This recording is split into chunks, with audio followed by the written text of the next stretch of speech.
কুমড়ো শাকের তো অনেক রকম অনেকেই রেসিপি খেয়েছেন। কখনো কি এই ধরনের খেয়েছেন? যেমন ডাল ভাতের সঙ্গে দারুণ লাগবে, তেমনই কিন্তু আবার কম সময়ের মধ্যে আর কম উপকরণ দিয়েও টেস্টি একটা রেসিপি রেডি হয়ে যায়। নমস্কার বন্ধুরা, কাজল ভিলেজ কিচেনে সকলকে স্বাগত জানাই। রোজকার মতো আজও রান্নাঘরে চলে এলাম। আজকের রেসিপি প্রথম থেকে লাস্ট পর্যন্ত দেখতে থাকুন, আশা করছি ভীষণ ভালো লাগবে। তো চলুন তাহলে শুরু করা যাক। তার জন্য কয়েকটা নিয়ে নিয়েছি আমি এখানে কুমড়ো পাতা।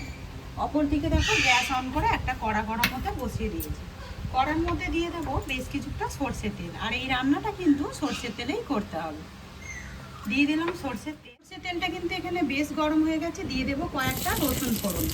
এই ফোড়ন দিলে পরে থেতো করা রসুন আর গ্রেট করে নেওয়া আদা খেতে কিন্তু ভীষণই দারুণ লাগে। একবার এইভাবে ফোড়ন দিয়ে করে দেখো, খেতে বেশ দারুণ লাগে। দুটো ফোড়নকেই একসঙ্গে একটু নাড়াচাড়া করে নেবো তেলের সঙ্গে।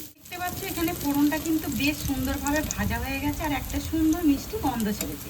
এই ফাঁকে দিয়ে দেবো একটা ছোট্ট সাইজের পেঁয়াজ কুচিয়ে রাখা, ছোট ছোট করে বেশ কেটে রেখেছি। দিয়ে দিলাম একটা পেঁয়াজ কুচা। এবারে একটু ভাজা করে নেবো। এই সময় একটু গ্যাসটাকে জোরে দিয়ে দেবো, যাতে করে পেঁয়াজটা একটু তাড়াতাড়ি ভাজা হয়ে যায়। এখানে দেখো পেঁয়াজটাও কিন্তু ফোড়নের সঙ্গে খুব ভালোভাবে ভাজা হয়ে গেছে। এবারে একটু সরিয়ে দেবো সাইডে।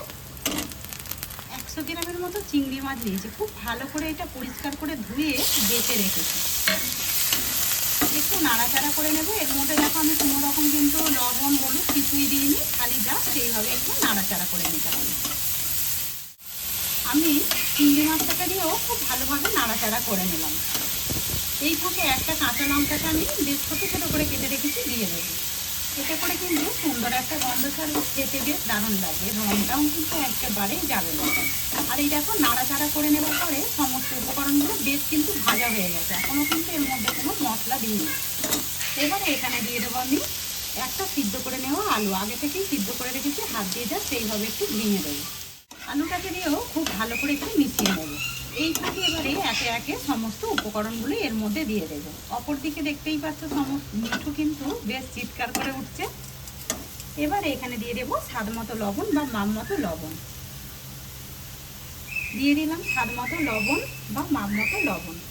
সুন্দর রঙের জন্য দিয়ে দেবো হলুদ গুঁড়ো, আর দেবো টেস্টের জন্য এখানে একটু জিরে গুঁড়ো। ঝালের জন্য এখানে দিয়ে দেবো আমি লঙ্কার গুঁড়ো। তোমরা চাইলে এখানে কিন্তু কাঁচা লঙ্কাকে একটু থেতো করেও দিতে পারো, এতে করেও বেশ কিছু ভালো লাগবে। সমস্ত উপকরণগুলোকে একটু মিশিয়ে নেব। সুন্দর একটা পুর রেডি করে নেব। সুন্দর একটা পুর রেডি হয়ে গেছে। দেখো কতটা সুন্দর হয়েছে, খেতে কিন্তু বেশ দারুণ লাগবে। এই সময় গ্যাসটাকে অফ করে দেবো আর সমস্ত পুরটাকে একটা প্লেটের মধ্যে নামিয়ে, এদিকে দেখো পুরটাকে নামিয়ে নিয়েছি, বেশ কিন্তু ঠান্ডা হয়ে গেছে। এবারে নিয়ে নেবো আমি কুমড়ো পাতা। আর কুমড়ো পাতাগুলো দেখো ভালো করে ধুয়ে কিন্তু পরিষ্কার করে নিয়েছি। বেশ কুমড়ো পাতাগুলো যেমনই বড় আছে তেমন আবার বেশ সুন্দরভাবে কিন্তু কচি কচি। কুমড়ো পাতাটাকে এইভাবে কিন্তু উল্টে নিতে হবে। যে পুরটাকে রেডি করেছিলাম এই মাছ বরাবর ঠিক এরকম একটা বলের মতো করে দিয়ে দেবো।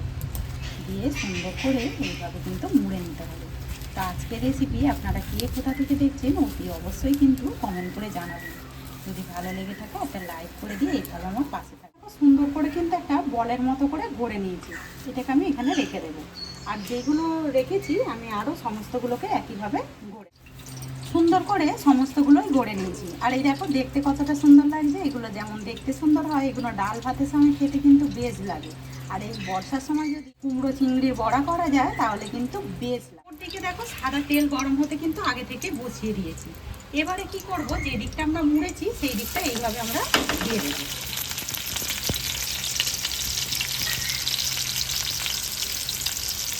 সমস্তগুলোই একে একে এইভাবে দিয়ে দিতে হবে।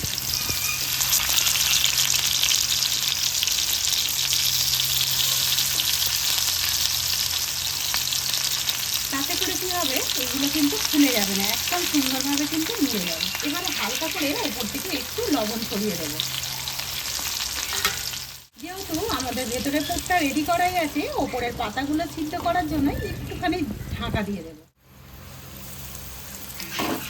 2 মিনিট মতো ঢাকা দিয়ে দিয়েছিলাম। আর দেখতেই পাচ্ছ কতটা সুন্দরভাবে কিন্তু পাতাগুলো বেশ একদম নরম হয়ে গেছে। এবারে এইগুলোকে যা সেইভাবে উল্টে দিতে হবে।